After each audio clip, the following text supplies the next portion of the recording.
দোসরা মার্চ থেকে 25শে মার্চ পর্যন্ত পূর্ব বাংলায় অসহযোগ আন্দোলন চলে।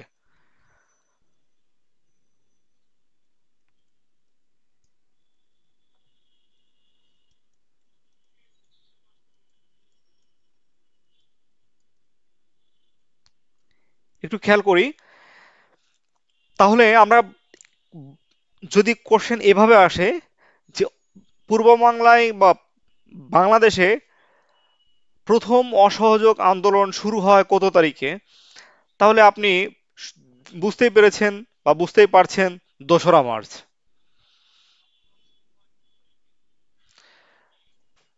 পারভেজ মোশাররফ লিখেছেন, স্যার কেমন আছেন? আলহামদুলিল্লাহ, আমি ভালো আছি। পারভেজ মোশাররফ, আপনি কেমন আছেন?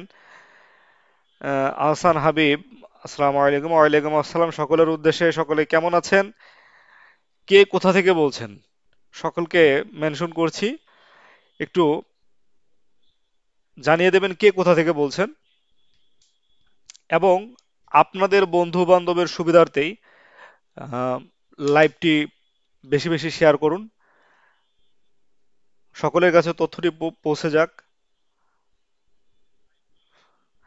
আচ্ছা, আমরা মহান মুক্তিযুদ্ধর এই পর্যায়ে আমরা একদম শুরু থেকে শুরু থেকে আমরা আহ, পড়ানোর চেষ্টা করছি, যেন একটি টপিকও বাদ না যায়। কিন্তু আমি হয় না যে মহান মুক্তিযুদ্ধ দিয়ে যদি আমি ক্লাস নিই, আমার মনে হয় আমি যদি আরো মানে এই ক্লাস বাদেও যদি আমি 5টা ক্লাস নিই, তাও আমি ফুলফিল কমপ্লিট করতে পারবো না। কারণ মহান মুক্তিযুদ্ধ এত একটা ছোট ঘটনা নয়, এটি 9 মাসের রক্তক্ষয়ী যুদ্ধ। তার আগে আরো অনেক সময় এর পিছনে অতিবাহিত হয়েছে। তো এই যে অক্লান্ত পরিশ্রম, ঘাম রক্তের যে স্বাধীনতা, এই স্বাধীনতাটুকু এত সহজে অর্জিত হয়নি। তাই আমি যদি আরো 5টা কি 10টা ক্লাসও নিয়ে থাকি, আমি শেষ করতে পারবো না। তবে আমি নার্সিং পরীক্ষার জন্য যতটুকু প্রয়োজন ততটুকু আয়োজন করতে পারি, ঠিক সেই আয়োজনটুকু নিয়ে আমি আপনাদের সামনে হাজির হয়েছি। আসুন, আমরা পড়ালেখায় মন দিই। প্রথম কোশ্চেন ছিল 2রা মার্চ থেকে 25শে মার্চ পর্যন্ত পূর্ব বাংলায় অসহযোগ আন্দোলন চলে। যদি কোশ্চেন আসে পূর্ব বাংলায় অসহযোগ আন্দোলন হয় কত তারিখে বা শুরু হয় কত তারিখে, তাহলে আপনারা বুঝতে পারছেন 2রা মার্চ থেকে, এবং শেষ হয় কত অবধি? 25শে মার্চ অবধি। এটা হচ্ছে বঙ্গবন্ধু শেখ মুজিবুর রহমান ঘোষণা দেন। এই ভিত্তিতে 2রা মার্চের যে কার্যক্রম, আমরা 2রা মার্চকে এইভাবে আন্ডারলাইন করব। আমি আমার মতো করে হ্যান্ড নোট করার চেষ্টা করছি, আপনি আপনার মতো করে যদি আমার মতো করে লিখে নেন, তাহলে আমার হ্যান্ড নোটটা আপনার কাছে পৌঁছে যাবে।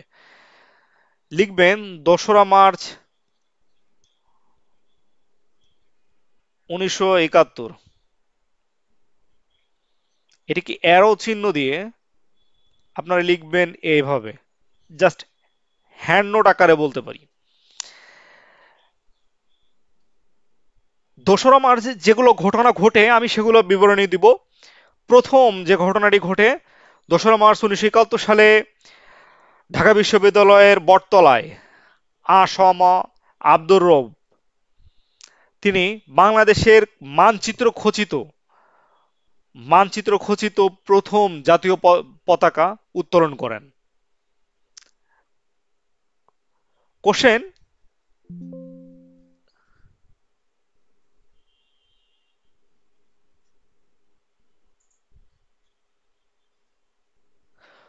কোশ্চেন যদি এইভাবে আসে, এইভাবে বলতে অহরহ কোশ্চেন এসে থাকে যে প্রথম উম, বাংলাদেশের প্রথম মানচিত্র খচিত বা জাতীয় পতাকা উত্তোলন হয় কোথায়?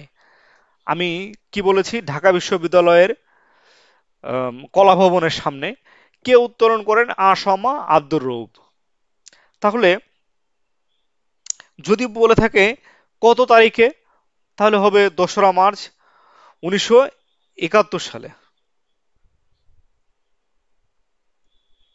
আপনারা অ্যারো চিহ্ন দিয়ে যদি প্রথম লাইনে লিখেন, আমি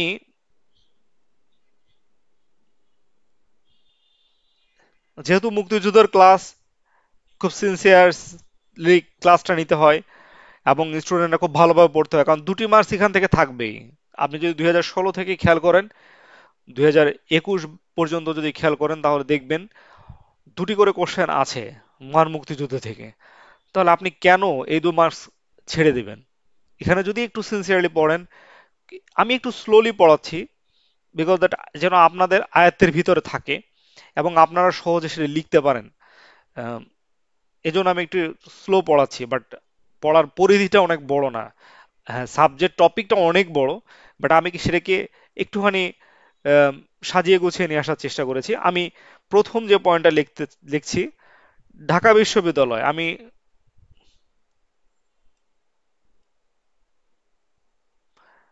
আমি ঢাবি লিখলাম।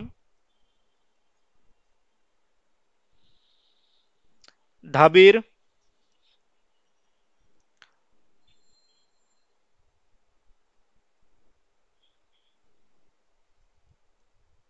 কলা ভবনের সামনে বটতলায়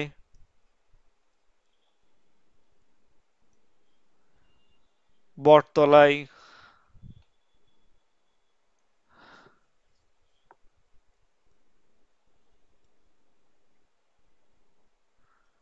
আ স ম আব্দুর রব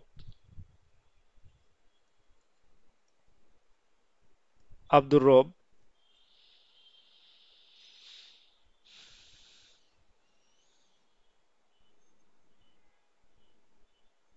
বাং বাংলাদেশের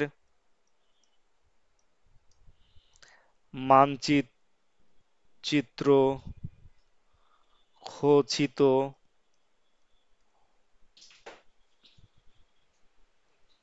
প্রথম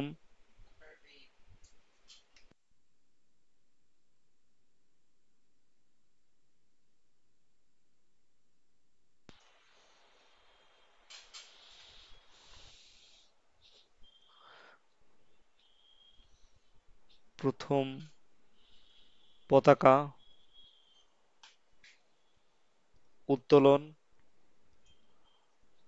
করেন। এখানে আসমা, আপনার স্ক্রিনে হয়তো দেখতে পাচ্ছেন আব্দুর রব। আমি আব্দুর রবটা নিচে লিখে দিচ্ছি। এ- নামটা হবে আসমা। আ ম আব্দুর রব। এটা হচ্ছে প্রথম।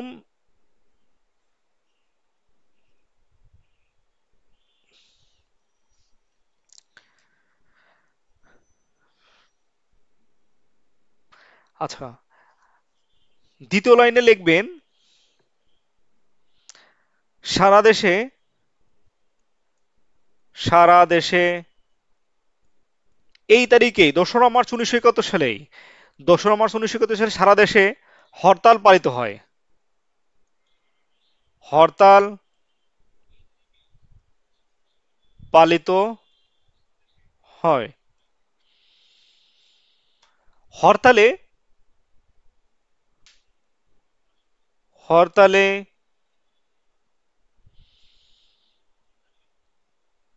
মুক্তিযুদ্ধের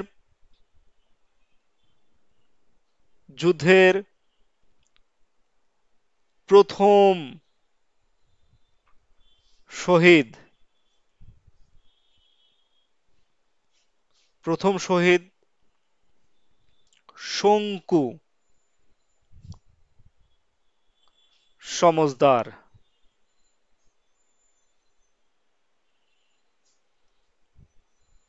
দেখুন, এটিকে বলে হ্যান্ড নোট। যে আমরা কিভাবে অ্যারো চিহ্ন দিয়ে বা টপিক অনুসারে আমরা কিভাবে সাজিয়ে গুছিয়ে লিখতে পারি, আমি সেটা দেখানোর চেষ্টা করেছি। হতে পারে যে আমার লেখার ভঙ্গি ভালো না বা হাতের লেখা ভালো না, বাট আপনি আপনার মতো করে যদি একটু সাজিয়ে গুছিয়ে লেখেন, তাহলে আপনার কাছে একটা পূর্ণাঙ্গ হ্যান্ড নোট তৈরি হয়ে যাবে। 2রা মার্চ কি ঘটনার কি ঘটনাগুলো ঘটে সেগুলো আমি আপনাকে সহজে মনে রাখা, অর্থাৎ সবার তারিখ নিয়ে, যে স্যার আমার তারিখ মনে থাকে না, আমি তারিখ কোনোভাবে মনে রাখতে পারি না, তারিখ মনে রাখার যে টেকনিক, এই টেকনিকটা আমি আপনাদেরকে প্রথম অ্যাপ্লাই করলাম। অর্থাৎ আপনি পড়বেন 2রা মার্চ কি কি ঘটনা হয়। 2রা মার্চ প্রথম অসহযোগ আন্দোলনের ডাক দেয় বঙ্গবন্ধু শেখ মুজিবুর রহমান। এরপরে আসবে 2রা মার্চ ঢাকা বিশ্ববিদ্যালয়ের কলাভবনের সামনে বটতলায় আসম আব্দুর রব বাংলাদেশের মানচিত্র খচিত জাতীয় পতাকা প্রথম উত্তোলন করেন। এটি গেল একটু দুটো পয়েন্ট। 3 নম্বর পয়েন্ট হচ্ছে সারা দেশে হরতাল পালিত হয়। হরতাল পালনকালে আহ, প্রথম শহীদ হন শঙ্কু সমজদার, যিনি যিনি কিনা প্রথম আহ, মুক্তিযুদ্ধের প্রথম শহীদ হিসাবে পরিচিত। তাহলে মুক্তিযুদ্ধের প্রথম শহীদকে শঙ্কু সমজদার। বিষয়টি ক্লিয়ার? এইভাবে আপনারা যারা লিখেছেন, আমাদের ক্লাসটি আই হোপ রেকর্ড থাকবে। তো রেকর্ড যেহেতু থাকবে, আপনারা নিরিবিলি দেখেও নিতে পারবেন। আমি একটুখানি ফাস্ট টানার চেষ্টা করছি, যদিও এটাকে ফাস্ট বলবো না, কারণ আমি খুব বেশি ফাস্টলি আগাচ্ছি না। আহ, আপনাদের সুবিধার্থে আমি খুব স্লোলি আগাচ্ছি। ঠিক আছে? আপনারা কেউ যদি গ্যাপ থেকে যায়, আরো একটি বুদ্ধি আছে, যারা মোবাইলে ক্লাস করছেন তারা স্ক্রিনশট নিয়ে নিতে পারেন। আপনি পরবর্তীতে নিজের মতো করে আম, করতে পারেন, যে আমি নিজের মতো করে সাজিয়ে গুছিয়ে লিখবো, এটা হতে পারে। হ্যাঁ,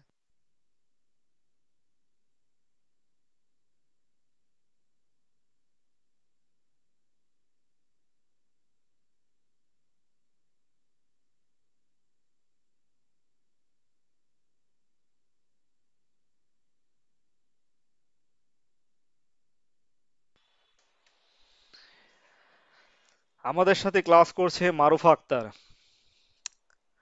যিনি আমাদের সাস কোচিং এর একজন স- সাফল্য বা সাফল্যময়ী একজন নারী স্টুডেন্ট। নন্দন। যাই হোক,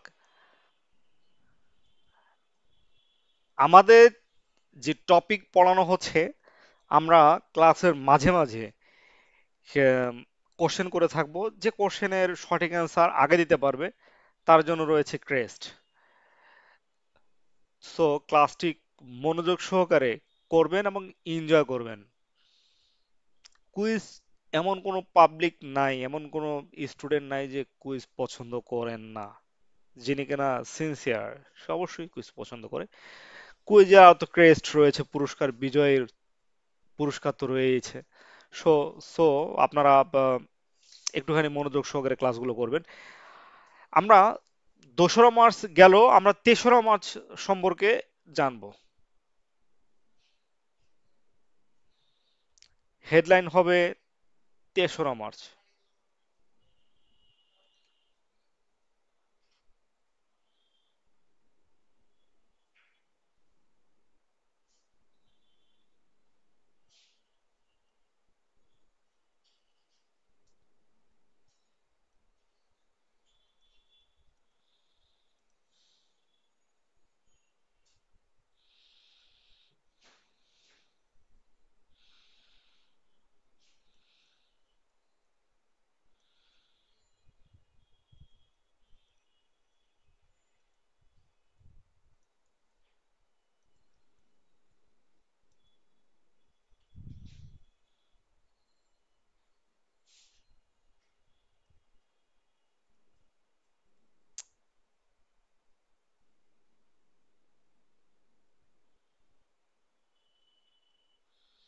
তেসরা মার্চ ঢাকসুর ভিপি আসম। তাহলে আমরা আসমর তখন ছাত্রনেতা, তিনি ছিলেন তখনকার ছাত্রনেতা। আসমা আব্দুর রব ছিলেন ঢাকসুর ভিপি, অর্থাৎ ঢাকা বিশ্ববিদ্যালয়ের ভিপি ছিলেন। ঢাকা বিশ্ববিদ্যালয়ের ঢাকসুর ভিপি ছিলেন আসম আব্দুর রব।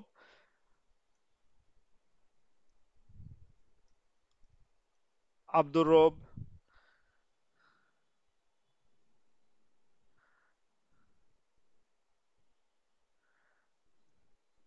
স্বাধীনতার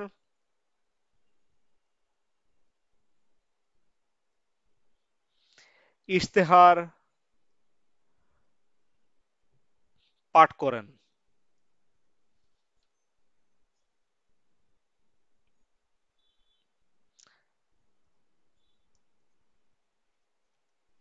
ইশতেহার পাঠ করেন এবং ইশতেহারে বঙ্গবন্ধু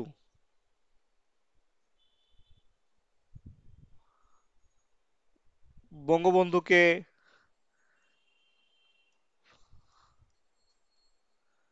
জাতির পিতা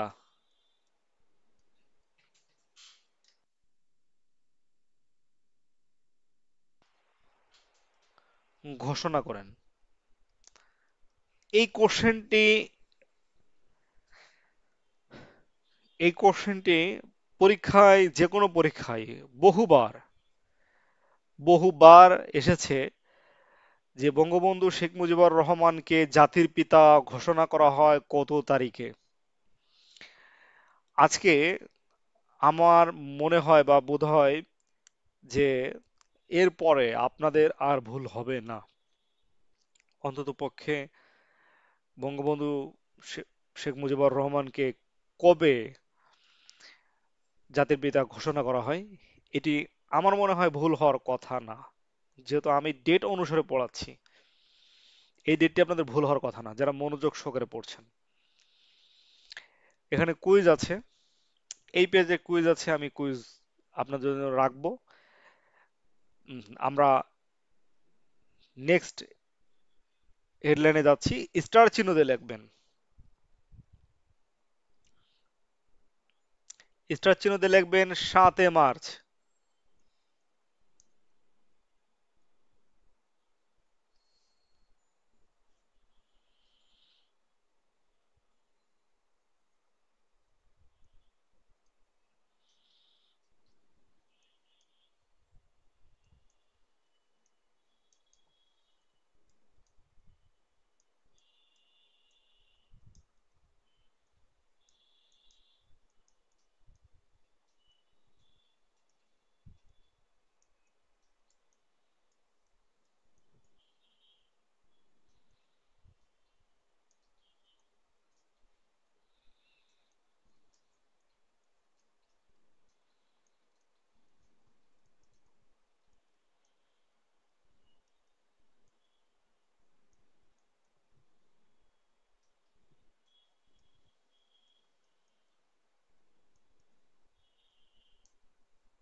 আচ্ছা, 7 মার্চের যে ঘটনা, সে ঘটনা সম্পর্কে আমরা সকলেই পরিচিত। এক্ষেত্রে বলে রাখি, 7 মার্চের ভাষণটি কোথায় হয়? রেসকোর্স ময়দানে। আহ, এটি এটি একটি মানে সকলের জানা। আহ, তো এখন একটু ঘুরিয়ে করে, সেটা হচ্ছে কখন 7 মার্চে ভাষণটি দেন? বিকাল 3টা 20 মিনিটে। এবং আমার দেখা যে এর টাইমটা কত ছিল, মানে সময়কাল কত ছিল, কয় মিনিটের ভাষণ ছিল, এটিও আসে। আমি এই জন্য লিখে দিলাম 19 মিনিটের ভাষণ। ভাষণটি ছিল 19 মিনিটের, অর্থাৎ রেকর্ডকৃত ভাষণটি ছিল 19 মিনিটের। এখানে একটি কোশ্চেন, আমি একটি স্টার চিহ্নদের লেখায় আপনাদের 3টি কোশ্চেন এখান থেকে তৈরি করে দেখাচ্ছি। একটি হচ্ছে ভাষণটি কখন শুরু হয়, কোথায় হয়, এবং কত সময় কাল পর্যন্ত ছিল। আসুন আমরা 7 মার্চের পরের যে ডেটে যাব, সেটি হচ্ছে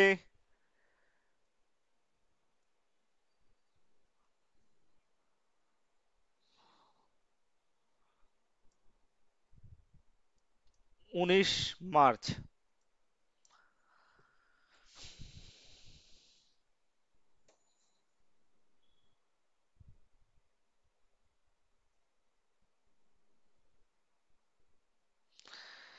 এখানে আমি ৭ মার্চের ভাষণ সম্পর্কে কিছু কথা বলে নিই।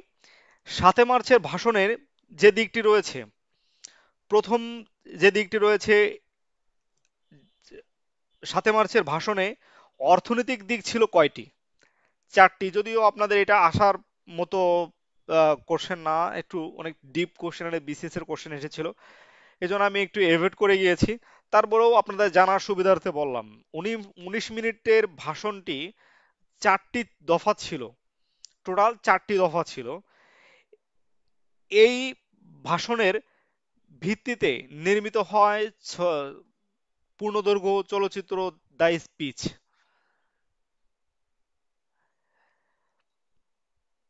ভাষণটি সম্পর্কে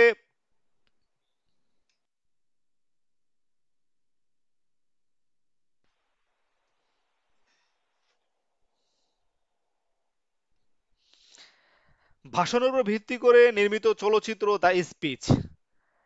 ৭ মার্চের ভাষণ আসলে ছিল স্বাধীনতার মূল দলিল, উক্তিটি করেছেন নেলসন ম্যান্ডেলা।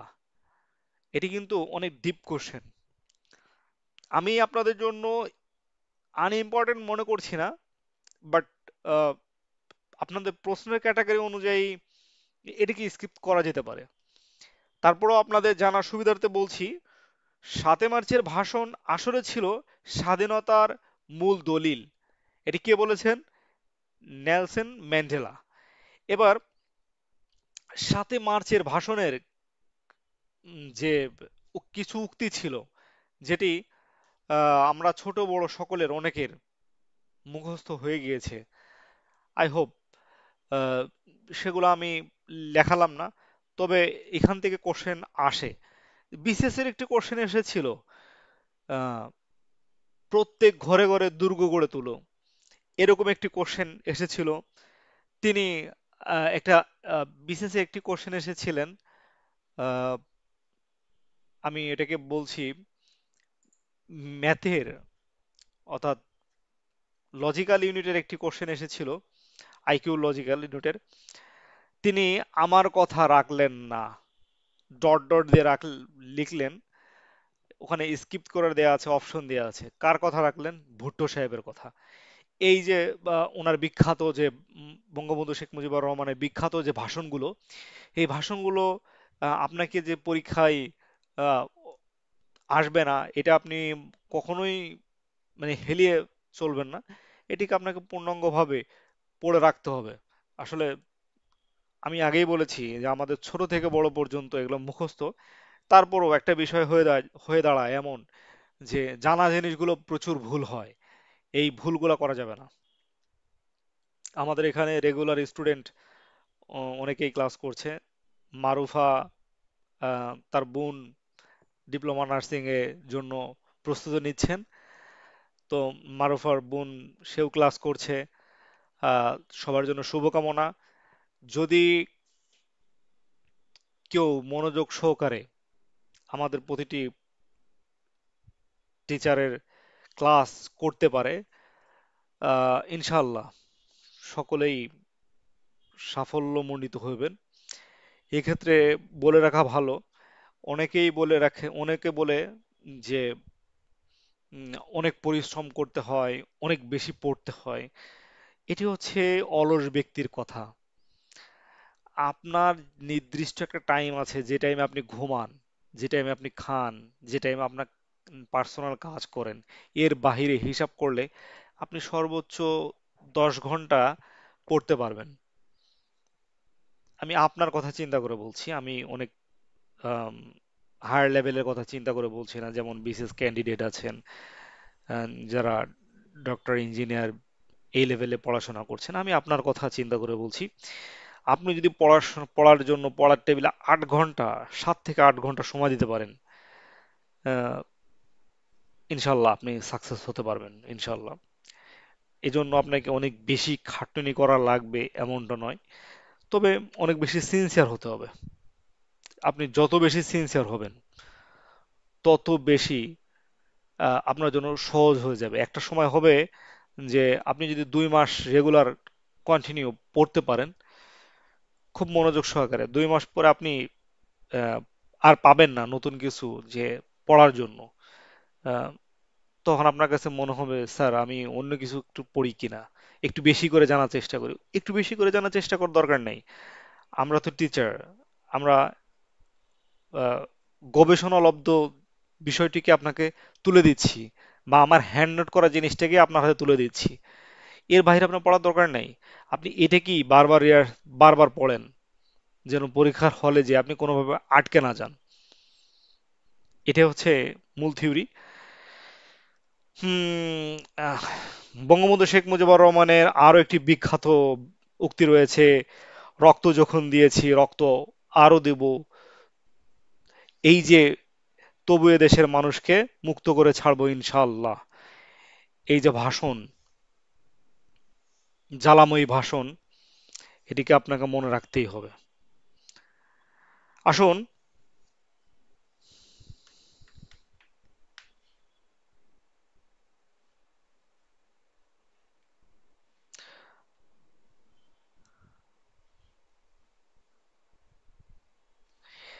19শে মার্চের ঘটনা কি? 19শে মার্চের গাজীপুর, যাদের বাড়ি তারা তো খুব ভালো করে জানেন। গাজীপুরের জয়দেবপুর,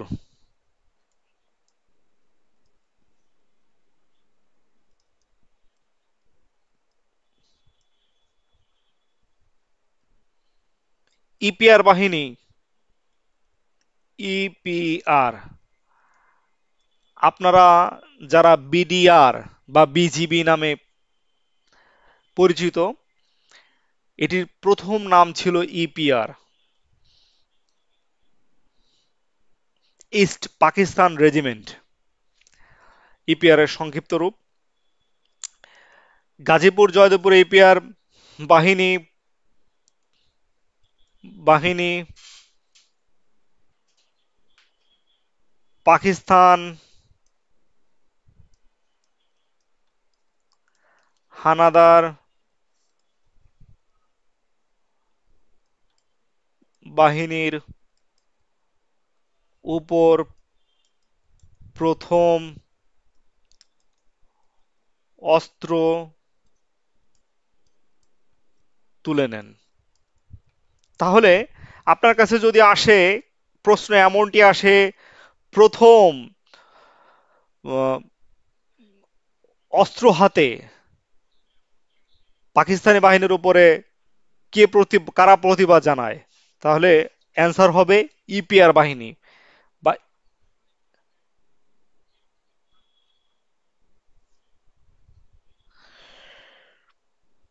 তাসফিয়া জাহান তোবা লিখেছেন, আমি বগুড়া থেকে ক্লাস করতেছি। আপনাকে অসংখ্য ধন্যবাদ তোবা। প্রিন্স তুর্য সিলেট থেকে, জান্নাত বৃষ্টি গাজীপুর থেকে,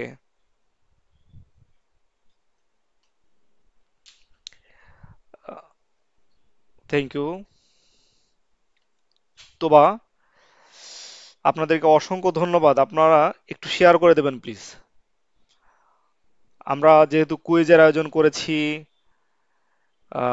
কুইজে সকলে অংশগ্রহণ করুক, এবং এই কুইজ থেকে যারা প্রথম অ্যান্সার করবে, সঠিক উত্তরদাতা যিনি হবেন, তার জন্য রয়েছে ক্রেস্ট। Thank you. আমরা 19শে মার্চের পরে চলে যাব 25শে মার্চ।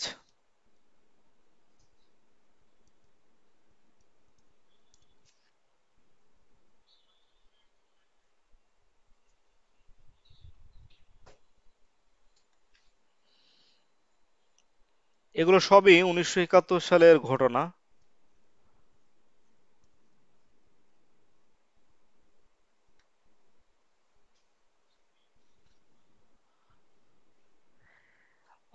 25শে মার্চের যে ঘটনা, আমরা সকলেই এর সঙ্গে পরিচিত। আহ, যে বর্বর হানাদার বাহিনী, পাকিস্তানি হানাদার বাহিনী বাঙালি নিরস্ত্র বাঙালির গভীর রাতে নিরস্ত্র বাঙালির, নিরীহ বাঙালির উপরে ঝাঁপিয়ে পড়ে। এই যে অপারেশনটি সে অপারেশনটির নাম ছিল অপারেশন সার্চ লাইট। যদি ডিপলি কোশ্চেন আসে তাহলে আসতে পারে 25শে মার্চ 1971 সালে পাক বাহিনী যে অপারেশনটি চালায়, যে বর্বরদের চালায়, তার নাম কি দেওয়া হয়েছিল, বা যে অপারেশন চালায় অপারেশনটির নাম কি কি দেওয়া হয়েছিল? Operation search light.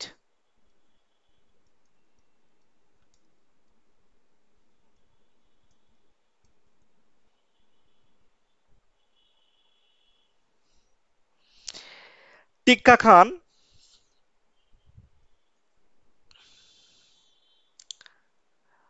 Tikka Khan মূলত পোড়ামাটি নীতি গ্রহণ করেছিলেন। তার ভাষা ছিল এমন যে আমি বাঙালি জনগণ চাই না, আমি এই মাটির উপরে দখল চাই। তাহলে পোড়ামাটি নীতি কে গ্রহণ করেছিল? টিক্কা খান।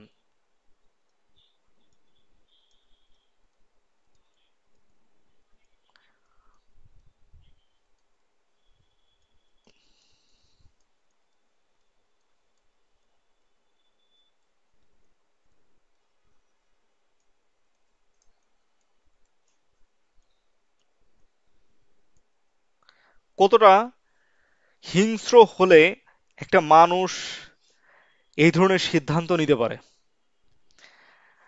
ক্ষমতা মানুষকে কতটা নিচে নামাতে পারে, লোভ মানুষকে কতটা নিচে নামাতে পারে, এটি তার প্রমাণ। দেখুন, একটি নয়, দুটি নয়, লাখ লাখ মানুষকে সে নিধন করতে চায়। সে কোটি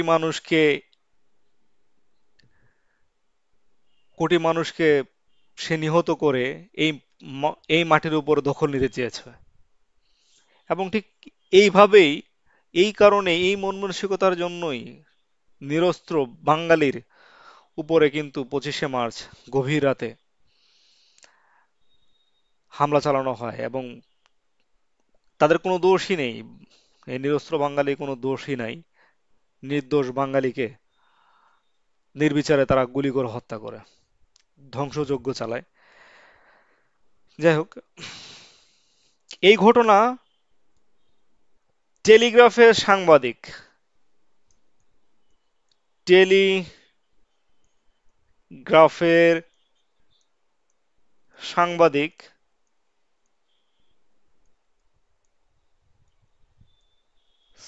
সাইমন ড্রিংস সাইমন ড্রিং প্রথম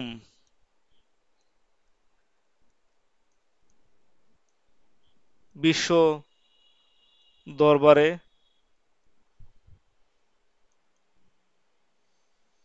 তুলে ধরেন। তাহলে এই যে গভীর রাতে এই নৃশংস হত্যাযজ্ঞ তারা চালিয়েছে, যে বিশ্ব কেউ কিছু জানতে পারবে না, আমরা রাতের অন্ধকারে সব শেষ করে দেব, এটি প্রথম টেলিগ্রাফের সাংবাদিক সাইমন ড্রিং প্রথম বিশ্ব দরবারে তুলে ধরেন। তিনি তার প্রাণের ভয় না করে এই ছবিগুলো তুলে ধরেন, এই ছবিগুলো কালেক্ট করেন, করে উনি বিশ্ব দরবারে প্রচার করেন।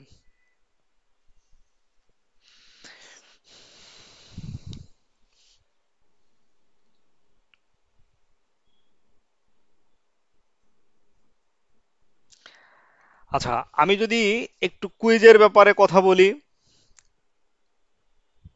আমার প্রথম কুইজ থাকবে, আপনারা কুইজের জন্য রেডি কিনা? সকলে কুইজের জন্য রেডি কিনা?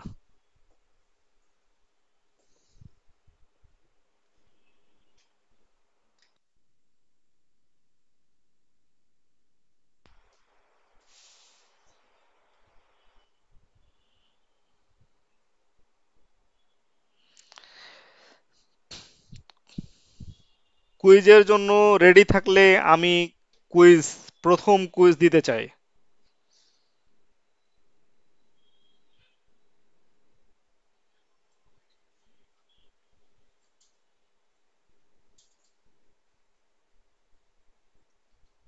আচ্ছা, কারো কোনো উম,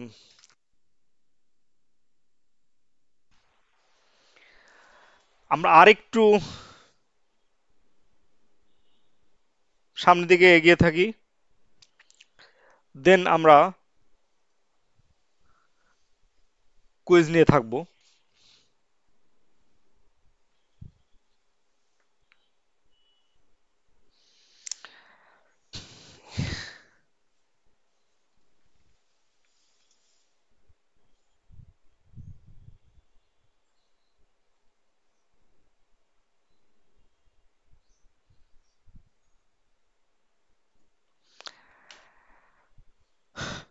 স্বাধীনতার ঘোষণা 25শে মার্চ মধ্যরাতে যে ঘোষণা হয়, এই ঘোষণার আমি কিন্তু ঘটনার বর্ণনা করছি। আপনি যদি হ্যান্ড নোট করেন তাহলে হবে কি আপনার একদম হ্যান্ড নোট বরাবর, মানে একদম মুক্তিযুদ্ধের প্রথম দিন থেকে শুরু করে শেষ দিন অবধি পর্যন্ত কি কি ঘটনা ঘটেছে, কি কি গুরুত্বপূর্ণ ঘটনা ঘটেছে যেটা আপনার জন্য ইম্পর্টেন্ট, আমি সেইভাবে সিকোয়েন্স মেনটেন করে আস্তে আস্তে যাচ্ছি। আমি 25শে মার্চ বর্বরতার খবর আপনাদের দিয়েছি। আহ, এবার আসবো যে স্বাধীনতার ঘোষণা। আমরা সবাই জানি 25শে মার্চ মধ্যরাতে বা 26শে মার্চ দ্বিপ্রহরে বঙ্গবন্ধু শেখ মুজিবুর রহমান স্বাধীনতার ঘোষণা দেন। ঘোষণাটি আহ, ছিল ইংলিশে, যেন বিশ্ব দরবারে সবাই বুঝতে পারে, এবং আহ, ঘোষণাটি দেওয়া হয় ইপিআর এর ওয়্যারলেসের মাধ্যমে। তাহলে আহ, স্বাধীনতার ঘোষককে বঙ্গবন্ধু শেখ মুজিবুর রহমান। উনি কিভাবে ঘোষণা দেন বা কোন মাধ্যমে ঘোষণা দেন, এই কোশ্চেনটি বহুবার এসেছে। তিনি ইপিআর এর ওয়্যারলেসের মাধ্যমে স্বাধীনতার ঘোষণাটি দেন। আসুন আমরা লিখি, বঙ্গবন্ধু শেখ মুজিবুর রহমান রহমান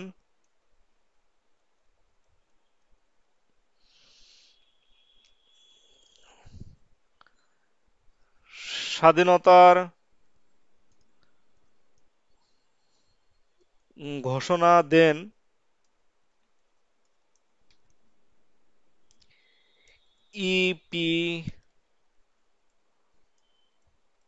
ইপিআর এর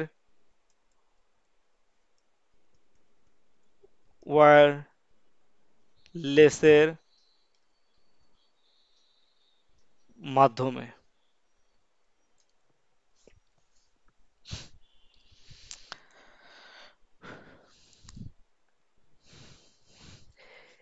এরপরে ঘটনাক্রমে নেক্সট যে ঘটনাটি আমাদের পরীক্ষার জন্য ইম্পর্টেন্ট, আমরা সেদিকে যাব। মুজিবনগর সরকার।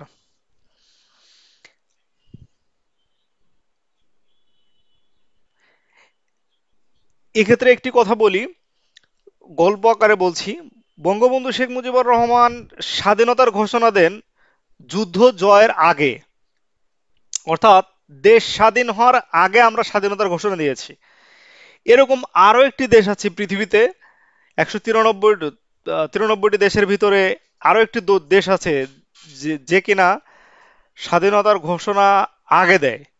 এরকম আরেকটি দেশ হচ্ছে মার্কিন যুক্তরাষ্ট্র, যারা স্বাধীনতার ঘোষণা, মানে স্বাধীন হওয়ার আগে স্বাধীনতার ঘোষণা দেয়। পৃথিবীতে তাহলে কয়টি দেশ স্বাধীনতার ঘোষণা দেয়? স্বাধীন হওয়ার আগে দুটি দেশ, একটি হচ্ছে বাংলাদেশ, আরেকটি হচ্ছে যুক্তরাষ্ট্র বা মার্কিন যুক্তরাষ্ট্র বা আমেরিকা নামে আমরা যারা পরিচিত। ঠিক আছে, আমরা এরপরে আসবো। যেহেতু আমরা স্বাধীনতার ঘোষণা দিয়েছি, সেহেতু আমাদের আহ, অস্থায়ী সরকার গঠন করতে হবে। সেই লক্ষ্যে আমরা সকলেই জানি অস্থায়ী সরকার বা মুজিবনগর সরকার, যেটিকে আমরা মুজিবনগর সরকার নামে পরিচিত। আমরা লিখব মুজিবনগর সরকার, হেডলাইন করব মুজিবনগর সরকার।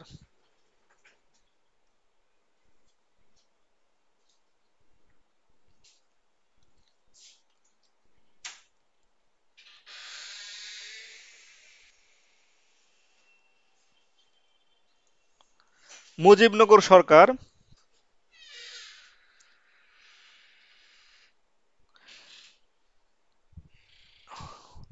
এর অবস্থান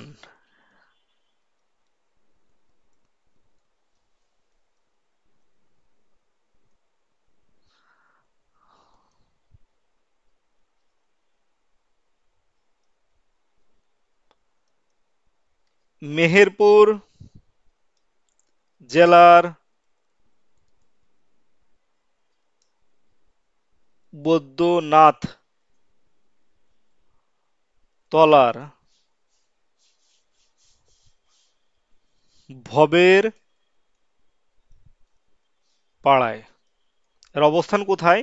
পরীক্ষায়, এমন কোন পরীক্ষায় আমার দেখা নাই যে আসেনি, মানে ছোট থেকে একদম বড় লেভেলে, হায়ার লেভেলের পরীক্ষা এসেছে এর অবস্থান, যে মুজিবনগর সরকারটা কোথায়, বা বাংলাদেশের প্রথম অস্থায়ী সরকার গঠিত হয় কোথায়, স্থানটি কোথায়। হতে পারে লেখা আছে মেহেরপুর জেলা বৈদ্যনাথ তলায় বা ভবের পাড়া গ্রামে। যদি খুব ডিপলি হয়ে থাকে তাহলে আসে ভবের পাড়া গ্রাম। ঠিক আছে। এখন আমরা পরবর্তী স্টার চিহ্ন দিয়ে লিখব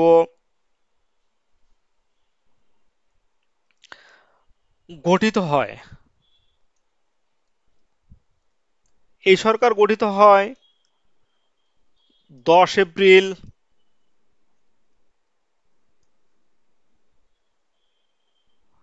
1971।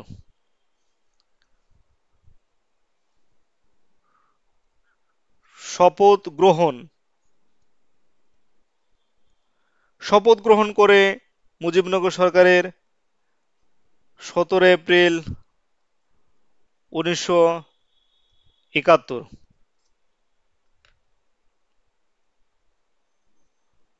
এই সরকারের বা বাংলাদেশের প্রথম রাষ্ট্রপতি ছিলেন বঙ্গবন্ধু শেখ মুজিবুর রহমান। বলি না ভালো, যারা নজরুল ইসলাম, সৈয়দ নজরুল ইসলামকে জানেন, সৈয়দ নজরুল ইসলাম ছিলেন অস্থায়ী, অর্থাৎ ভারপ্রাপ্ত আহ, রাষ্ট্রপতি। তাহলে আমাদের এই সরকারের বা বাংলাদেশের প্রথম রাষ্ট্রপতি কে ছিলেন? বঙ্গবন্ধু শেখ মুজিবুর রহমান।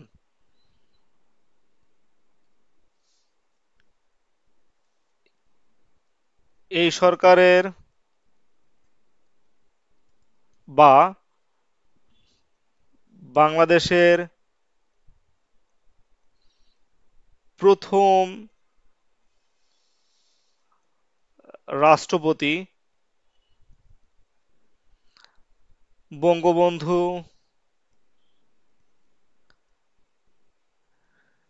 শেখ মুজিবুর রহমান।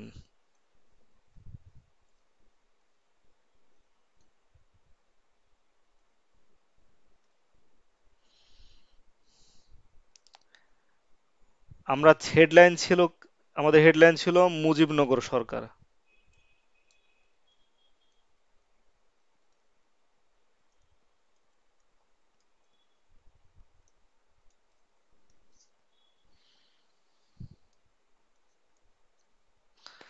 তাহলে অস্থায়ী রাষ্ট্রপতি কে ছিলেন?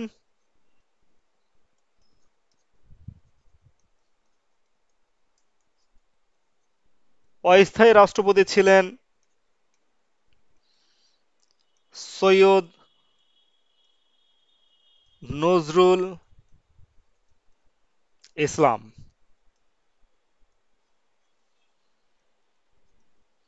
প্রথম প্রধানমন্ত্রী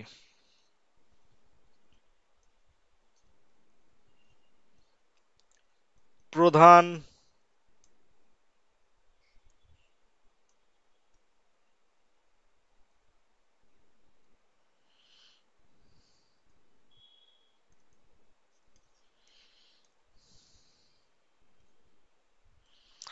তাজ উদ্দিন আহমেদ।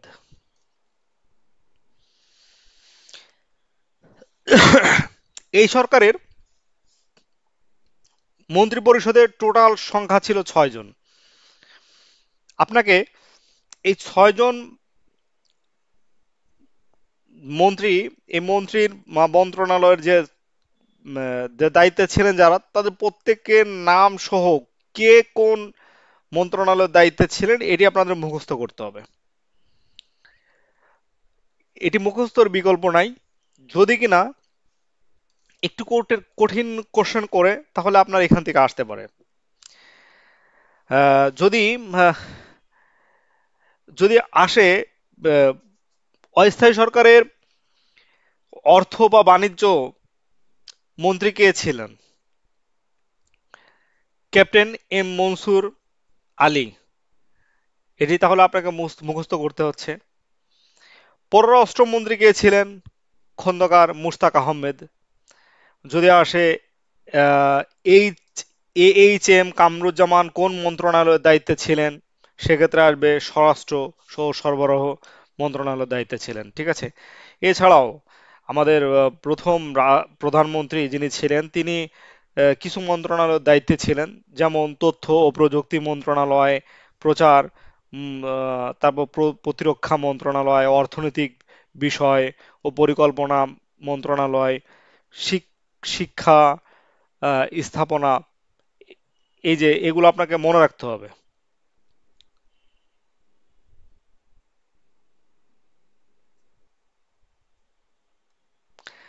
আচ্ছা, এর বাহিরে আমাদের দুটি ইম্পর্টেন্ট কোশ্চেন আছে, যে দুটো আমাদেরকে মনে রাখতে হবে। সেটি হচ্ছে,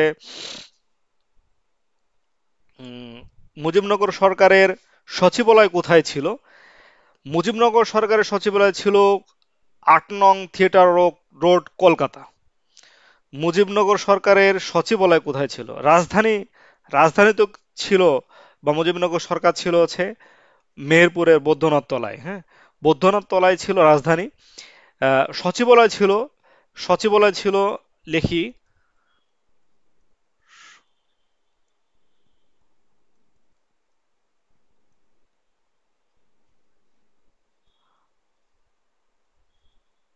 8 নং থিয়েটার রোড, কলকাতা।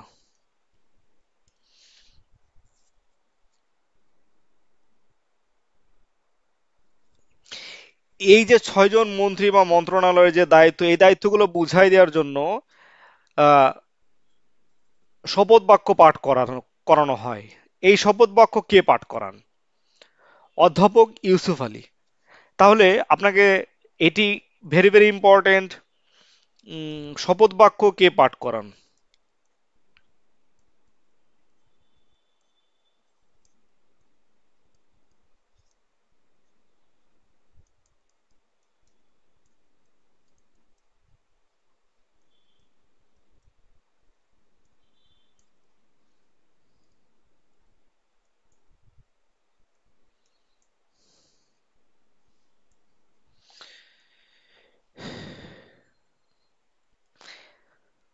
মুজিবনগর সরকার কর্তৃক একটি পত্রিকা প্রকাশিত হয় রিসেন্টলি। একটি কোশ্চেনে, একটি পরীক্ষা এসেছে যে মুজিবনগর সরকার কর্তৃক প্রকাশিত পত্রিকার নাম কি? জয় বাংলা।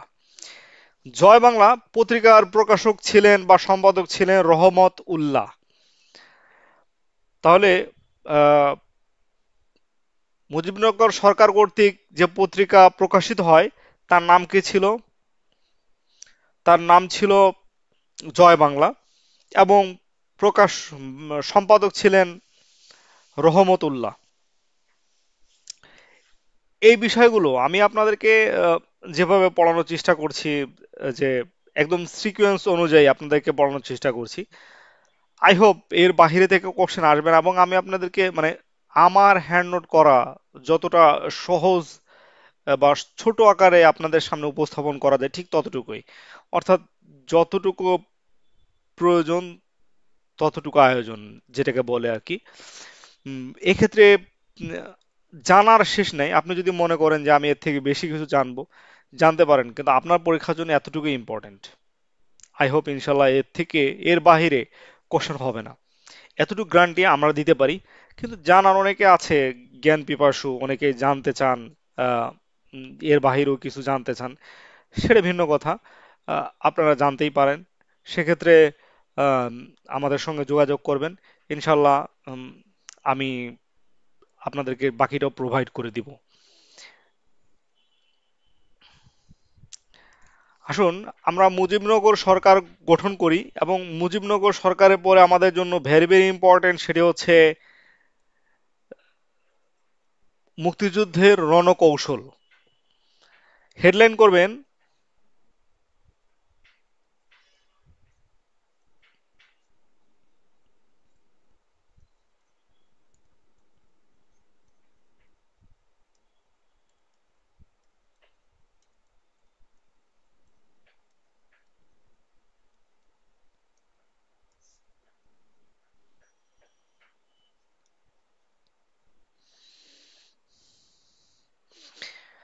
প্রথম যে কোশ্চেনটি বহুবার এসেছে, মুক্তিযুদ্ধের রণকৌশল বা মুক্তিযুদ্ধের সর্বাধিনায়ক কে ছিলেন, এই কোশ্চেনটি বহু বহুবার বহু পরীক্ষা এসেছে যে মুক্তিযুদ্ধের সর্বাধিনায়ক কে ছিলেন।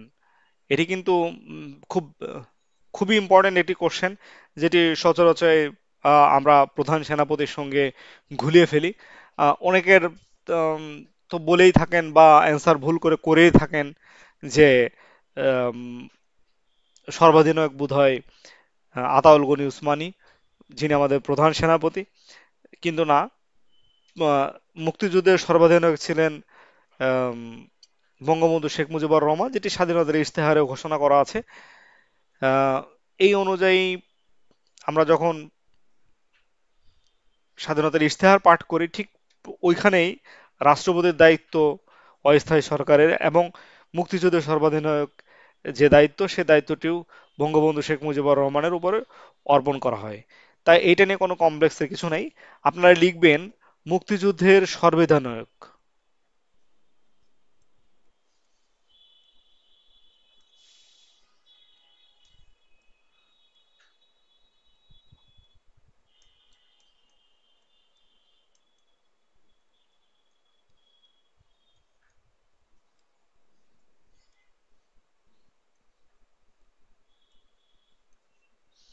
বঙ্গবন্ধু শেখ মুজিবুর রহমান। তাহলে পরবর্তী লাইনে আসবে মুক্তিযুদ্ধের প্রধান সেনাপতি কে ছিলেন। প্রধান সেনাপতি,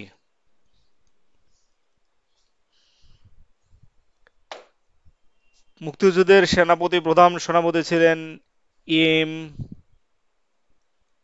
এ জি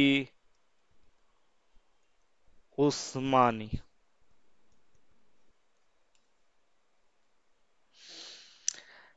আপনারা এই লাইনের আগে একটি লাইন লিখতে পারতেন, সেটি হচ্ছে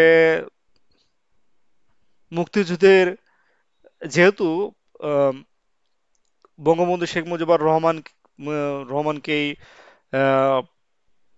25শে মার্চে রাতেই স্বাধীনতা ঘোষণা দেওয়ার পরপরই ওনাকে গ্রেফতার করে পাকিস্তানে নিয়ে যাওয়া হয়।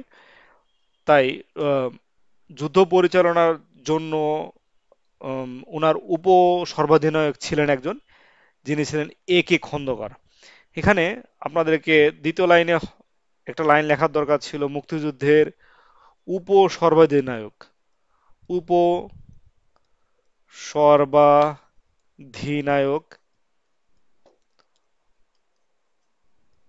ছিলেন এ কে খন্দকার। আমরা এই লাইনটি দ্বিতীয় লাইনেই দিতে পারি।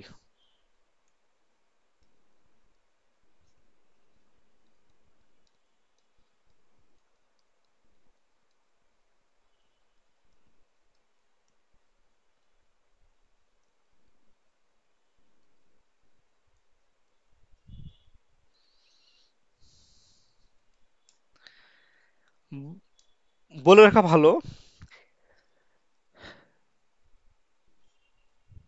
আমাদের প্রথম প্রধানমন্ত্রী তাজউদ্দিন আহমেদ এবং প্রধান সেনাপতি আতাউল গনি উসমানের সঙ্গে আলোচনা করে আহ, প্রধানমন্ত্রী তাজউদ্দিন আহমেদ বাংলাদেশের গোটা বাংলাদেশকে সারা বাংলাদেশকে 11টি সেক্টরে ভাগ করেন এবং মুক্তিযুদ্ধের সুবিধার্থে 64টি সাব সেন্টারে ভাগ করা হয়।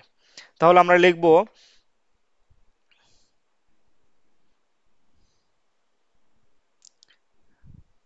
সমগ্র বাংলাদেশকে সমগ্র বাংলাদেশকে 11টি সেক্টরে ও 64টি সাব সেক্টরে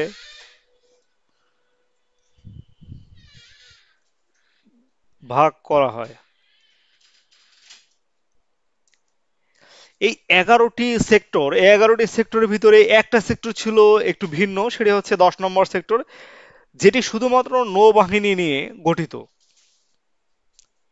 তাহলে অনেক ক্ষেত্রেই কোশ্চেন আসে যে নিচের কোনটি নো কমান্ড নিয়ে গঠিত। এটি আমরা ভেরি ভেরি ইম্পর্টেন্ট হিসাবে নোট রাখবো। 10 নং সেক্টরটি সেক্টরটি ছিল নৌ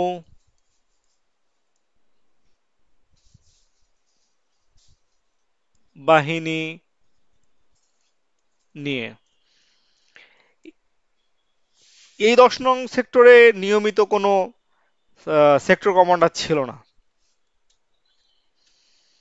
এটি আপনাদের জানার জন্য বললাম।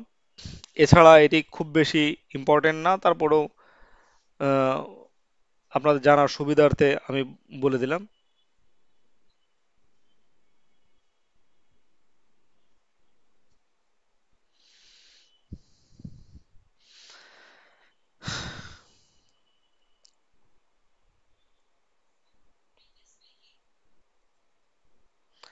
আমরা লিখব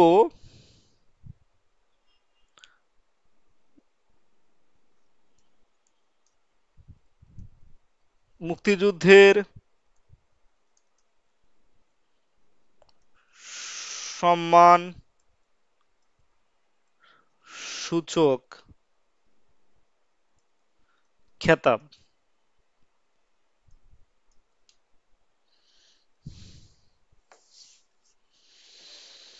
এখানে একটি ছক তৈরি করা অবশ্যই করা উচিত, ঠিক এই কারণে আমি ছকটা তৈরি করছি। এখানে লিখব খেতাব, এখানে লিখব 1973 এর গেজেট,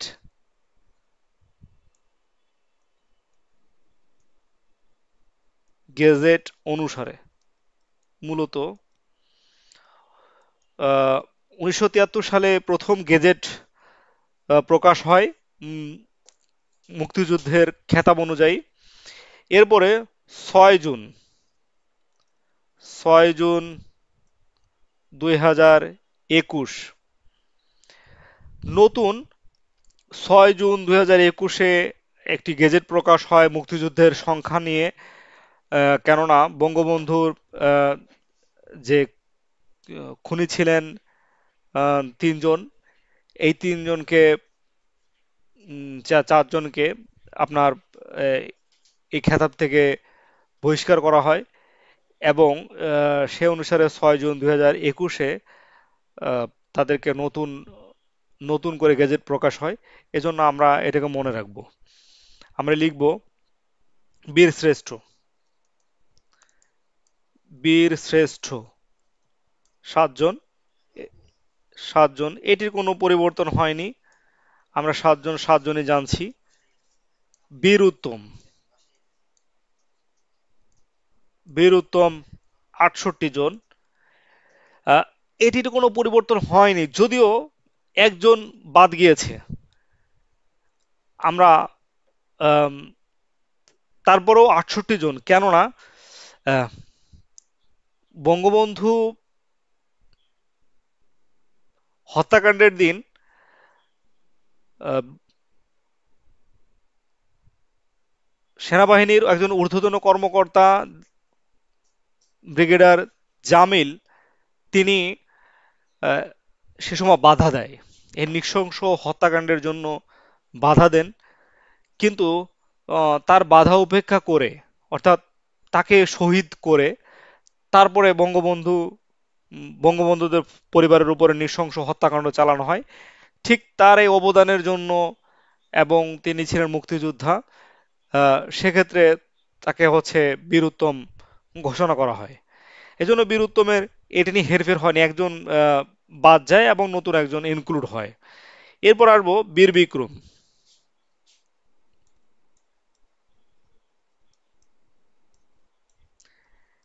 175 জন, 6 জুন 2021 অনুযায়ী 174 জন। বীর প্রতীক, বীর প্রতীক 426 জন, 6 জুন 2021 অনুযায়ী 424 জন। তাহলে আমাদের 1971 73-এর গেজেট অনুসারে টোটাল সংখ্যা হচ্ছে 676 জন। বর্তমান গেজেট অনুযায়ী 6 জুন 2021 অনুযায়ী টোটাল সংখ্যা হচ্ছে 673 জন।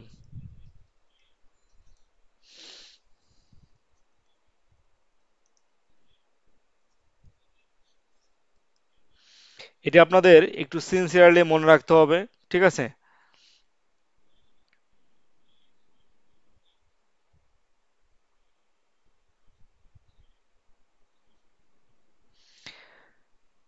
আপনাদের জন্য যে নতুন উম, বঙ্গবন্ধু পরিবারকে রক্ষা করার জন্য যিনি আহ, প্রাণ দিয়েছেন, তার নাম আপনারা পাশে লিখে রাখতে পারেন। আহ, সেটা হচ্ছে ব্রিগেডিয়ার জেনারেল, সরি আমি নিচে নামটি লিখে দিচ্ছি, আপনারা পাশে লিখে রাখতে পারেন। Brigadier general Jamil Uddin Ahmed. জামিল উদ্দিন আহমেদ, তিনি 6 জুন 2021 অনুযায়ী নতুন বীর উত্তম। এটি আপনাদের জানার জন্য এবং মাইন্ড সেট আপ করার জন্য, না হলে আপনাদের ভিতরে একটা ভুল ধারণা থেকে যেতে পারতো যে আমরা তো জানি বীর উত্তম একজন বাদ গিয়েছে, তাহলে সংখ্যা 672 জন কেন না? এবং অনেক প্রচলিত বাজারে বহু হুবহু এই ভুলটাই অনেক বইতে করা আছে, যেটি সাবধান করে দেওয়ার জন্য আমি আপনাদের ক্লিয়ার করে দিলাম। আশা করি আপনাদের মাঝে এই নিয়ে আর কোনো কনফিউশন থাকলো না। আহ, ইনশাল্লাহ আপনারা বিষয়টা বুঝতে পেরেছেন। যদিও না, কেউ যদি না বুঝে থাকেন, এমন কেউ যদি থাকেন যে বুঝেননি, আমাকে কোশ্চেন করতে পারেন।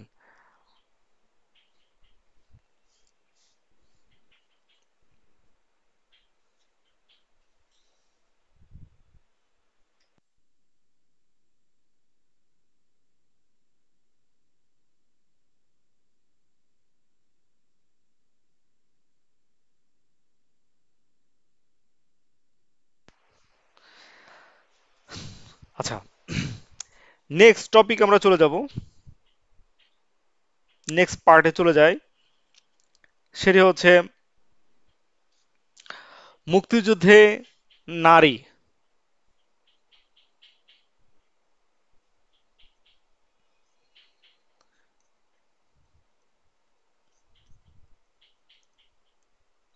মুক্তিযুদ্ধে পুরুষের যেমন অবদান ছিল, নারীর ঠিক তেমনই অবদান ছিল। আমার সোনার দেশের বাঙালি নারীরা খুবই কমলময়ী, তারপরেও তারা যুদ্ধে বিভিন্নভাবে অংশগ্রহণ করেছে। তারা তাদের ভয়ভীতিকে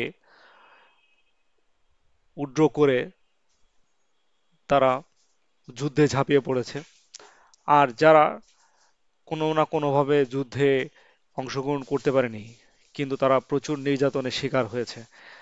আসলে পাকিস্তানের দ্বারা বা তৎকালীন পাকিস্তানের দ্বারা আমরা যেভাবে শোষিত হয়েছি, যারা আমরা করেছি, আহ, প্রত্যেকেই মুক্তিযুদ্ধের সঙ্গে ওতপ্রোতভাবে জড়িত। তো কারোর অবদানকে আমরা ছোট করে দেখতে পারবো না।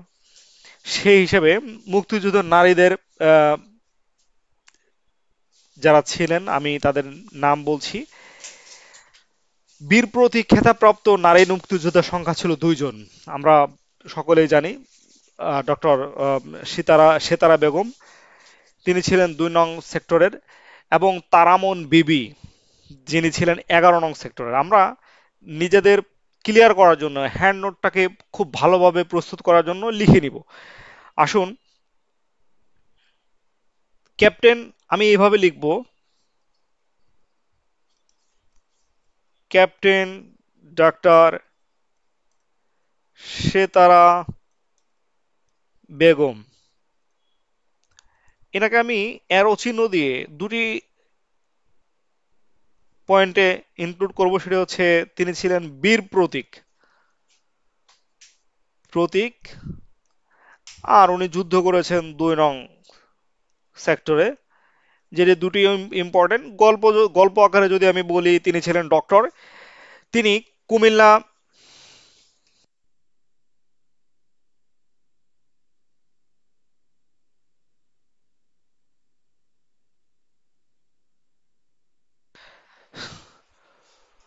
আহ, যে কথা বলছিলাম, ক্যাপ্টেন সেতারা বেগম, তিনি ছিলেন বীর প্রতীক, এবং তিনি ছিলেন 2 নং সেক্টরের অধীনে, যুদ্ধ করেন কুমিল্লায়। তিনি মূলত যুদ্ধের সময়, মুক্তিযুদ্ধের সময় বিভিন্ন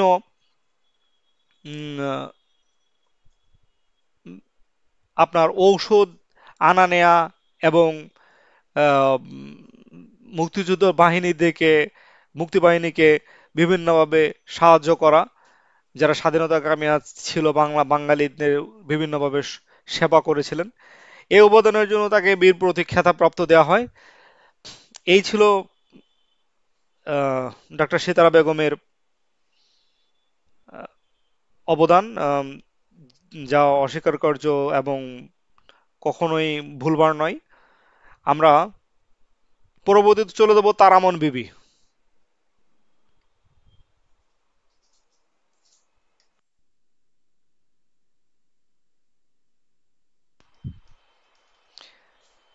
তারামন বিবি ছিলেন বীর প্রতীক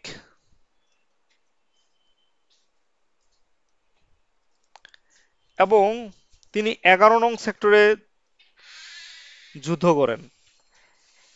এক্ষেত্রে বলে নেওয়া ভালো, ডক্টর ক্যাপ্টেন ডক্টর সেতারা বেগমের কোন সেক্টরে, কত নম্বর সেক্টরে যুদ্ধ করেন, এটি বহুবার পরীক্ষা এসেছে। সো আপনাদের একটু সিনসিয়ার হতে হবে। আমি আপনাদের আগেই বলেছিলাম যে আমি শেষের দিকে বা মাঝে আপনাদের জন্য কুইজ রাখবো। কুইজে যারা বিজয় হবেন, বিজয়ীদের জন্য ক্রেস্ট রাখবো। ঠিক সেই ক্রেস্ট আমার হাতে আপনাদের সামনে আমি তুলে ধরছি। একটু খুব ভালোভাবে না দেখাতে পারলেও যতখানি বোঝা যায়, দেখুন, এই ক্রেস্টটি বিজয়ের জন্য। একটি ক্রেস্ট না, দুটি ক্রেস্ট আছে। আজকের পরীক্ষার জন্য দুটি ক্রেস্ট আছে। যারা সঠিক অ্যান্সার দাতা এবং প্রথম প্রথমে দিবেন, অনেক ফার্স্ট দিবেন, যে প্রথম দিতে পারবেন সঠিক উত্তর, তিনিই পাবেন আজকের এই ক্রেস্ট। ক্রেস্ট দুটি, আমি আপনাদের দুটি দেখাচ্ছি। আমি দুটি কোশ্চেন করব। এই দুটি কোশ্চেনের যারা সঠিক অ্যান্সার দিবেন তাদের জন্য রয়েছে ক্রেস্ট, এবং ক্রেস্ট সময় মতো আপনাদের হাতে পৌঁছে যাবে, বিজয়ীদের হাতে পৌঁছে যাবে ইনশাল্লাহ। আমরা আরেকজন মুক্তিযুদ্ধর কথা বলবো, যাকে যার নাম কাকন বিবি।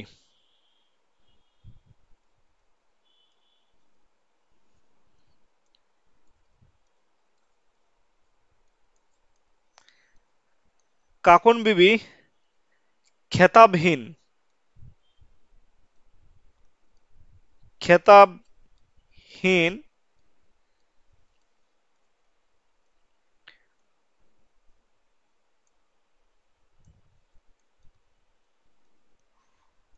সুনামগঞ্জের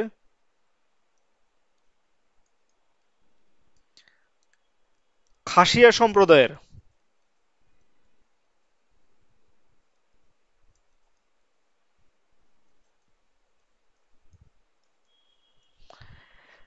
হ্যাঁ, তিনি ছিলেন খেতাবহীন সুনামগঞ্জের খাসিয়া সম্প্রদায়ের একজন আহ, বীর মুক্তিযোদ্ধা। তিনি মুক্তি বেটি নামে পরিচিত। তিনি মুক্তি বেটি নামে পরিচিত।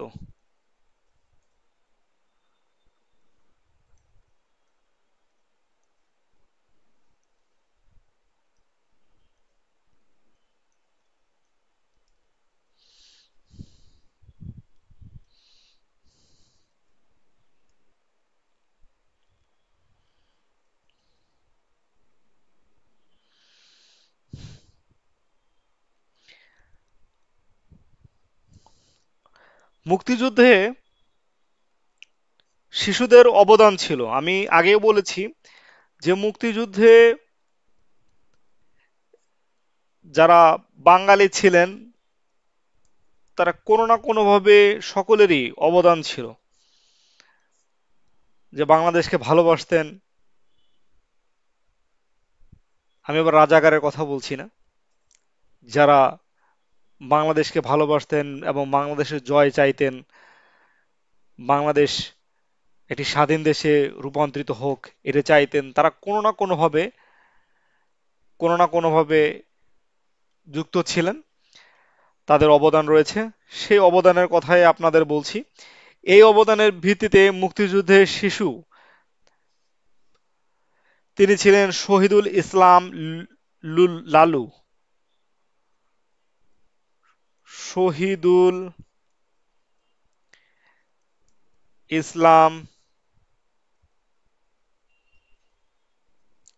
লালু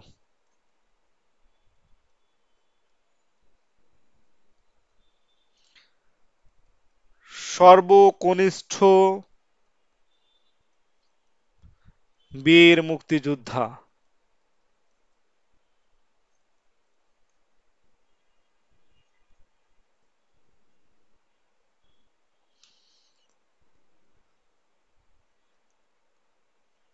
খেতাব বীর প্রতীক। বীর প্রতীক। যুদ্ধ করেছিলেন 11 নং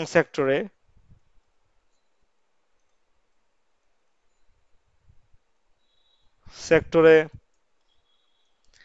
এবং তখন তার বয়স ছিল মাত্র 13 বছর। আপনি একবার ভাবতে পারেন যে দেশপ্রেম কতটা হলে এবং বিবেক কতটা সজাগ থাকলে মানুষ, একটা শিশু মুক্তিযুদ্ধে তাও বীর প্রতীক খেতাবপ্রাপ্ত হতে পারে, তার অবদানটা কি হতে পারে। আজ আপনারা যারা আছেন, আপনারা আপনাদের রেসপন্সিবিলিটির জায়গা থেকে কতটুকু স্ট্রং একটুখানি চিন্তা করেন। আজ হয়তো যুদ্ধ নয়, কিন্তু জীবন যুদ্ধ তো থেমে নেই। আপনার রেসপন্সিবিলিটির জায়গা রয়েছে আপনার বাবা, আপনার মা, আপনার বড় ভাই, আপনার বড় বোন, যারা আপনাকে নিয়ে স্বপ্ন দেখে, যারা আপনাকে নিয়ে অনেক কিছু চিন্তা করে, অনেক বড় কিছু আশা করে, বা আপনাকে নিয়ে অনেক টেনশন করছে,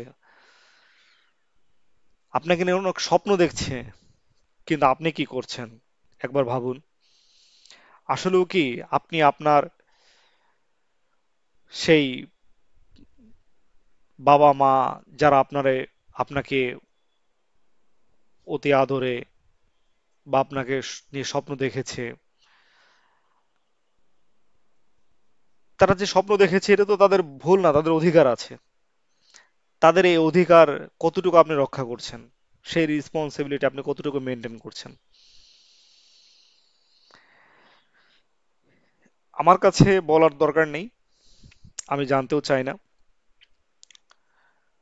শুধু নিজে আজকে রাত্রে, নিজে রাতে ঘুমানোর আগে একবার ভাববেন আপনার রেসপন্সিবিলিটির জায়গা থেকে আপনি কতটা স্ট্রং, বা আপনি কতটুকু দায়িত্ববোধ নিয়ে কাজ করছেন। যারা আপনাকে নিয়ে ভাবছে, চিন্তা করছে, তাদের অধিকার আছে, নিশ্চয়ই তাদের অধিকার রয়েছে আপনাকে নিয়ে স্বপ্ন দেখার, আপনাকে নিয়ে ভালো কিছু আশা করার, আপনাকে নিয়ে টেনশন করার, আপনি কি করবেন, আপনার ভবিষ্যৎ কি, এটা নিয়ে চিন্তা করার। তাহলে আপনারও তাদের প্রতি রেসপন্সিবিলিটি থাকা উচিত, দায়িত্ববোধ থাকা উচিত। সেই বোধটুকু আপনি কতটুকু পালন করছেন, নাকি পুরোটা সময় হেয়ালি করে কাটিয়ে দিচ্ছেন? এটি আজকে ঘুমানোর আগে একবার চিন্তা করবেন, এবং আগামীকাল সূর্যোদয়ের সাথে সাথে নতুন দিনের শুরু থেকে যারা ভুল পথে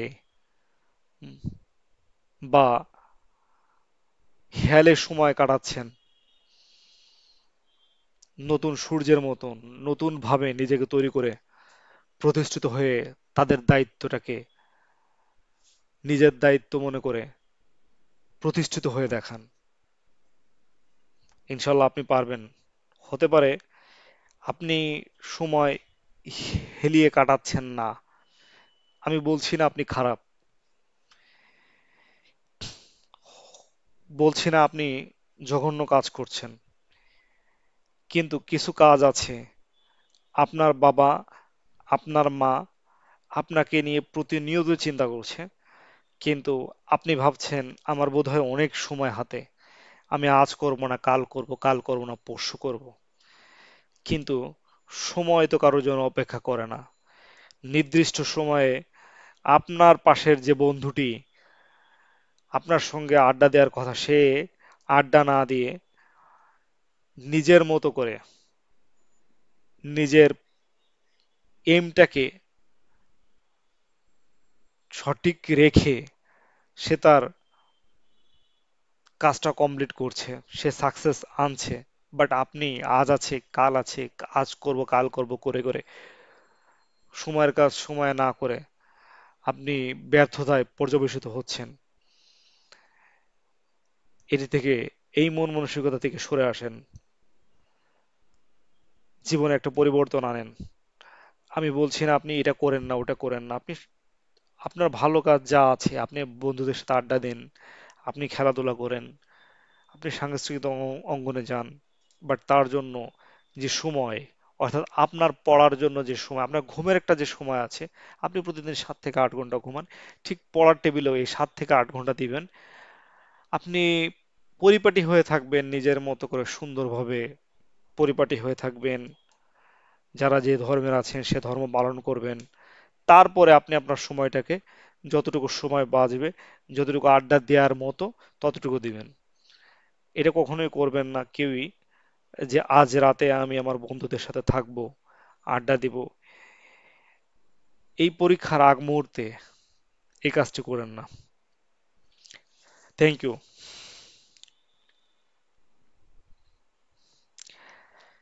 স্টার চিহ্নতে লিখবেন একমাত্র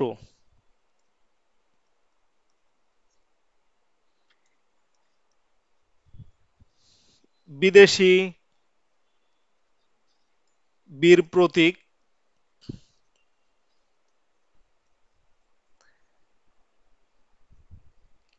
খেতাবপ্রাপ্ত মুক্তিযোদ্ধা ডাব্লিউ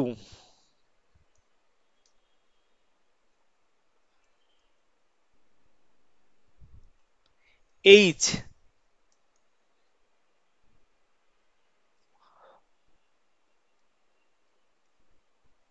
ওয়ান্ডারল্যান্ড আদিবাসী হিসাবে, আদিবাসী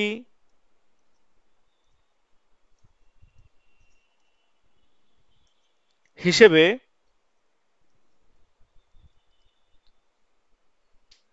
একমাত্র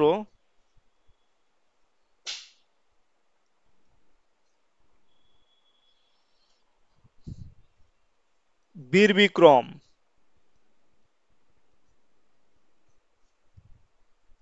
বিক্রম খেতাবপ্রাপ্ত ইউকে চিং মার্মা।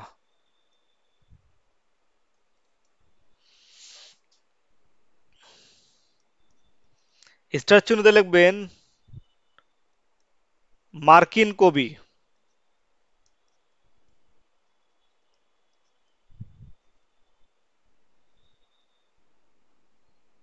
মার্কিন কবি অ্যালেন গিন্সবার্গ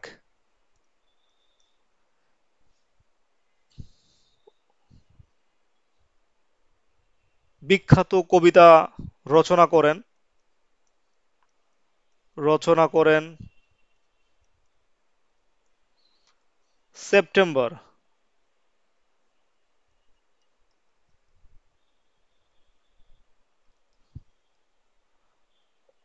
অন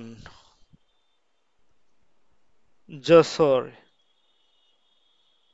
রোড। একটু খেয়াল করেন, আমরা প্রথমে জানলাম বীর শ্রেষ্ঠ, বীর উত্তম, ব্রিগেডিয়ার জেনারেল জামিল নতুন বীর বীরুত্তম খেতাবপ্রাপ্ত। এরপরে জানলাম নারী মুক্তিযোদ্ধা তারামন বিবি এবং শ্বেত সেতারা, ডক্টর সেতারা বেগম। এরপরে জানলাম মুক্তিযুদ্ধের শিশু শহীদুল ইসলাম লালু। এরপরে একমাত্র আদিবাসী খেতাবপ্রাপ্ত মুক্তিযোদ্ধা, আমি কিন্তু আগেই বলেছিলাম কাকন বিবি, উনি কিন্তু খেতাবহীন মুক্তিযোদ্ধা, অর্থাৎ উনি মুক্তিযোদ্ধা কিন্তু আহ, কোনো খেতাব নেই। মানে খেতাবপ্রাপ্ত আমরা যে চারটা খেতাব যে জেনে থাকি, বীর শ্রেষ্ঠ, বীর উত্তম, বীর বিক্রম, বীর প্রতীক, এই চারটা খেতাব, এই খেতাব কাকন বিবির নাই। বাট একমাত্র তিনিও আদিবাসী, কিন্তু খেতাবপ্রাপ্ত বীর বিক্রম, একমাত্র খেতাবপ্রাপ্ত বীর বিক্রম হচ্ছেন আহ, আদিবাসী ইউকেচিং মার্মা, এবং একমাত্র বিদেশি বীর প্রতীক খেতাবপ্রাপ্ত ডাব্লিউ এইচ ওয়ার্ডারল্যান্ড। মার্কিন কবি এলেন গ্রিন্সবার্গ, তিনি একটি বিখ্যাত কবিতা রচনা করেন। কবিতার নাম হচ্ছে সেপ্টেম্বর অন যশোর রোড। মূলত September on Jessore road September মাসে আহ, বাংলাদেশের নির্যাতিত যে আপনার শরণার্থী শরণার্থী হয়ে ভারতের দিকে পদচারণা করে, এই দৃশ্য দেখে তিনি এই কবিতা রচনা করেন। অর্থাৎ এখনকার সময়ে মারমা বা মিয়ানমারের রোহিঙ্গারা যেভাবে শরণার্থী হয়ে বাংলাদেশে এসেছে, একটা সময় মুক্তিযুদ্ধের সময় বাংলাদেশ থেকে শরণার্থী হয়ে ভারতে গিয়েছিল। এই এই যে শরণার্থী হয়ে যাওয়া এই দৃশ্যটাকে দেখে মার্কিন কবি অ্যালেন গিন্সবার্গ উনি এই কবিতাটি রচনা করেন। আপনারা যারা লিখে নিতে পারেননি তারা ছবি তুলে নেবেন, তাহলে আপনাদের জন্য সুবিধা হবে।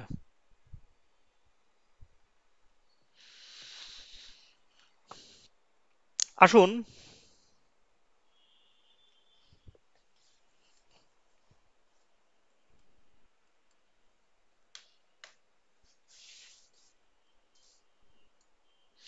পরবর্তী হেডলাইন করেন কনসার্ট ফর বাংলাদেশ।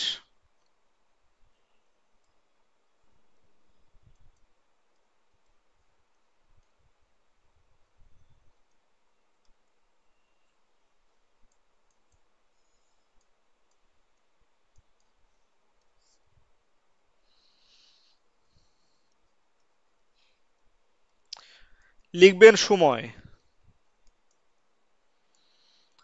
1 আগস্ট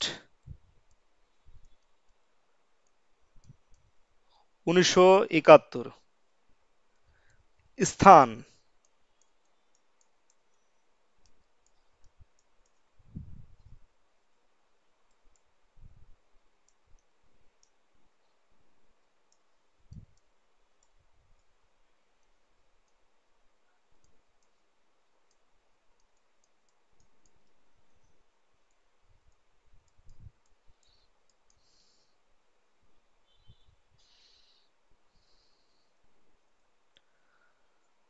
প্রধান শিল্পী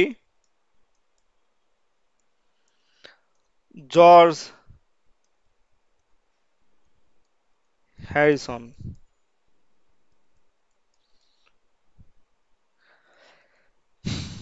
কনসার্ট ফর বাংলাদেশ মূলত সেতারাবাদক ভারতের আহ, রবিশঙ্কর।